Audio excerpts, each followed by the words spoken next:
What if I told you that the ground you walk on is a lie? In 2014, the world looked at the Soka Forest and saw a nightmare. But for those who truly know the system, Soka wasn't the end. It was the distraction. While the cameras were focused on one patch of blood-soaked earth, the real architects were already moving their operations into the shadows of the second site. Welcome back to Echoes of the Unsolved 001.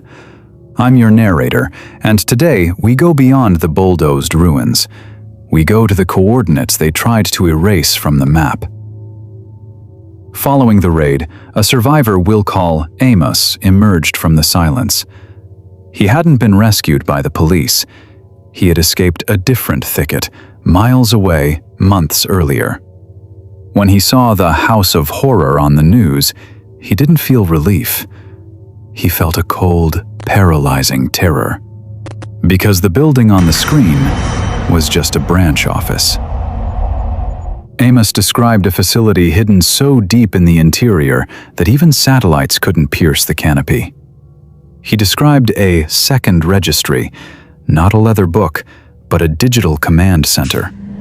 Laptops powered by silent generators, high-speed uplinks, a logistical hub where human lives were traded like commodities on a global exchange. But it was the Black Sunday Convoy that reveals the true scale. Amos tells of a night when the forest went unnaturally silent. Then came the low, rhythmic hum of 6 dark SUVs, the kind with tinted windows and official government plates. A man stepped out of the lead vehicle. He wasn't wearing a mask. He didn't need one. He stood there, buffing his expensive shoes as he inspected a row of one-chance victims like inventory in a warehouse. Amos recognized that face. It's a face that smiles from campaign posters. A man who talks about law and order on Sunday morning broadcasts. A man who makes the very laws meant to protect you.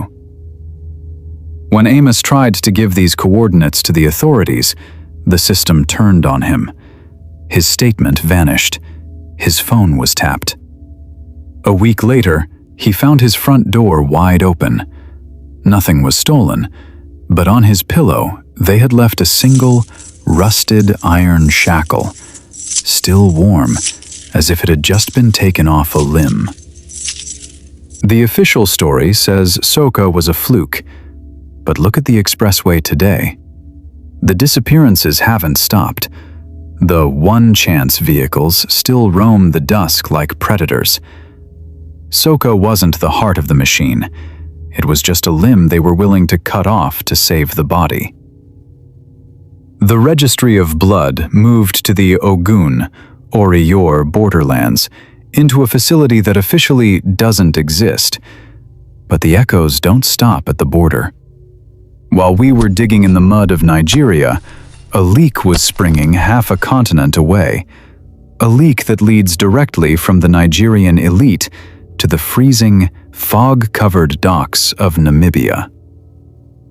Next on Echoes of the Unsolved 001, we leave the forest for the Atlantic mist. We are opening the files on a ghost hub where the world's most dangerous cargo vanishes into the fog. The Walvis Bay Syndicate. Part 1 drops this Tuesday at 1800 West Africa time. What we found in the Namibian shipping manifests makes Soka look like a rehearsal. The scale is global. The players are untouchable. And the truth is catastrophic. Subscribe to Echoes of the Unsolved 001. Turn on notifications. The map is unfolding. The Atlantic is calling. Are you ready to drown in the truth?